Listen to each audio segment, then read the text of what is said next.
के ऑक्शन से पहले अगर कोई सबसे ज्यादा हैरान और परेशान है तो उस शख्सियत का नाम है काव्या मरान। ये वही काव्या मरान है जो अक्सर आपको स्टाइल्स में नजर आती है, कभी मुस्कुराते हुए, कभी खसियाते हुए, तो कभी आंसू छुपाते हुए। काव्या मरान सनराइजर्स हैदराबाद की ओनर है और काफी चर्चित भी है। बीते साल उनकी टीम ने जबरदस्त परफॉर्मेंस की थी कि पैट कमिंस की अगुवाई में उनकी टीम फाइनल में पहुंची और फाइनल में उनकी टीम की हार हो गई। काव्या मरान भावुक हुई। रजनीकांत से लेकर अमिताभ बच्चन और देश के कई बड़े लोगों ने उनको लेकर जो है कई सारी बातें सोशल मीडिया पर कही। लेकिन अब काव्या मरान परेशान है और परेशानी की वजह है कि जितनी मेहनत उन्होंने बीते कुछ सालों में की थी वो सारी मेहनत कहीं जाए ना हो जाए। जितनी मेहनत उन्होंने बीते कुछ सालों में खिलाड़ियों में इन्वेस्ट करके की थी, कहीं ऐसा ना हो कि उसका असली मुनाफा कोई और कमा जाए। और इसीलिए काव्या मरान ने बीसीसीआई से कहा है कि हमको ये भी चाहिए, वो भी चाहिए। दरअसल काव्या मरान बीसीसीआई की मीटिंग में पहुंची और इस बार चर्चा तेज है कि क्या किया जाए। क्या केवल 4 खिलाड़ियों का रिटर्न अलाउ किया जाए या फिर 5 से 6 कर दिया जाए। एक सवाल और भी था कि जो खिलाड़ी 5 साल से इंटरनेशनल क्रिकेट में एक्टिव नहीं है उनको वापस नॉर्मल लीग में डाल दिया जाए। जो खिलाड़ी खेलने नहीं आते हैं, कम पैसा मिलने की वजह से, उनके साथ क्या किया जाए। बहुत सारे सवाल थे और इन सारे सवालों को लेकर काव्या मरान ने काफी बातें की। सबसे पहले उन्होंने भड़ास निकाली उन खिलाड़ियों पर जो बिना इंजरी के खेलने से मना कर देते हैं। काव्या मरान ने साफ साफ कहा कि डियर बीसीसीआई, अगर कोई खिलाड़ी सिलेक्ट होने के बाद नहीं आता है और अगर उसको इंजरी नहीं है तो फिर उसे बैन कर दिया जाए। वो कहती हैं कि अक्सर ऐसा होता है कि खिलाड़ी ऑक्शन में अपना नाम डालते हैं और जब पैसे कम मिलते हैं, अगर उनकी कीमत कम लगी तो वो उस कम कीमत की वजह से नाम वापस ले लेते हैं और कहते हैं कि मैं नहीं खेल पाऊंगा। और ऐसा बहुत सारे खिलाड़ियों के साथ हुआ और इस वजह से मुझे वापसी चाहिए। इस उदाहरण के तौर पर जेसन रॉय थे। 2022 में गुजरात टाइटंस ने 2 करोड़ में चुना था, नाम वापस ले लिया। अगर आप देखोगे तो और भी बहुत सारे खिलाड़ी हैं जिन्होंने नाम वापस लिया था। एलेक्स हिल्स का नाम वापस आया था, केकेआर ने पिक किया था। शाकिब ने 2023 में पर्सनल इश्यूज का बहाना देकर वापसी की। मार्क वुड ने लखनऊ के लिए साइन किया था लेकिन उन्होंने नाम वापस ले लिया। जोसेफ गए थे।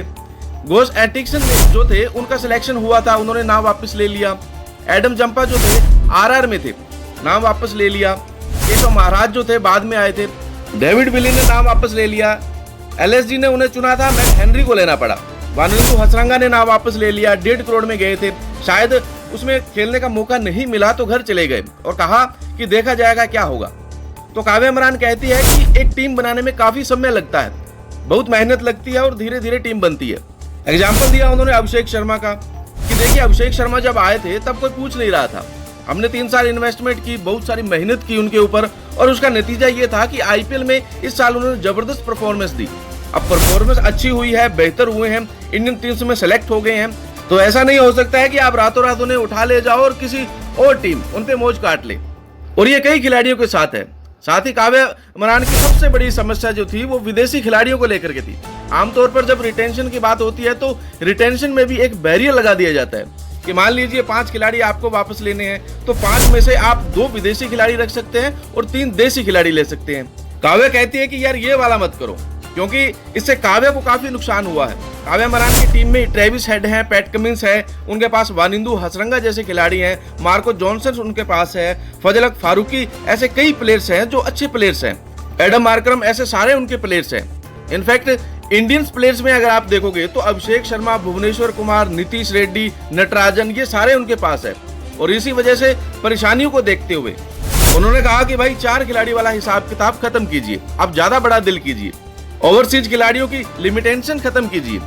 रिटेंशन में कम से कम 7 खिलाड़ी डालिए कोर में हमें, ताकि दिक्कत ना हो। और ये जो ऑक्शन वाला स्यापा है इसे 5 साल में कीजिए क्योंकि हर 3 साल में बड़ा मुश्किल होता है। हालांकि काव्या की बात से शाहरुख खान भी सहमत थे और उन्होंने मिलकर यह बात कही। अब रिटेंशन का फायदा जो है, अगर 7 खिलाड़ी रिटेंशन अलाउ होता है तो केकेआर, एसआरएच, एमआई, सीएसके, ये वो टीमें हैं जिनको बहुत फायदा होगा क्योंकि इनका कोर बहुत स्ट्रॉन्ग है। केकेआर के पास दिग्गज खिलाड़ी हैं, हैदराबाद के पास दिग्गज खिलाड़ी हैं, एमआई के पास दिग्गज खिलाड़ी हैं, सीएसके के पास दिग्गज खिलाड़ी हैं। तो जो टीमें इसका सपोर्ट नहीं कर रही है वो है पंजाब, गुजरात, डीसी। ये चाहते हैं कि हमें थोड़े बेहतर खिलाड़ी मिल सकते हैं अगर हम ऑक्शन में जाएं और हमें और बड़े नाम मिल सकते हैं। देखते हैं क्या होता है। लेकिन फिलहाल काव्या मरान ने जो बातें कही वो सोशल मीडिया पर चर्चा की वजह बनी हुई है। ये काव्या मरान ही है जिन्होंने पैट कमिंस को 20 करोड़ में खरीदा था और बाद में बहुत सारे सवाल भी उठे थे। काव्या मरान ने एडम मार्करम को जीतने के बावजूद कैप्टनसी से ड्रॉप किया था। बाद में मार्करम वर्ल्ड में भी गए और साउथ अफ्रीका फाइनल में गई। ऑलमोस्ट साउथ अफ्रीका ने इंडिया को हरा ही दिया था। अगर साउथ अफ्रीका जीत जाती तो शायद मार्करम वर्ल्ड चैंपियन कैप्टन होते, बट उस समय बहुत सारे सवाल उठे थे। हालांकि पैट कमिंस ने भी जस्टिफाई किया था। लेकिन अब शाहरुख खान का स्पोर्ट मिलने के बाद क्या ये चीजें बदलेंगी? और आपकी क्या राय है? आपके हिसाब से कितना रिटेंशन होना चाहिए, 4 जो है या 7 जो कहा जा रहा है? कमेंट बॉक्स में कमेंट करके जरूर बताएं।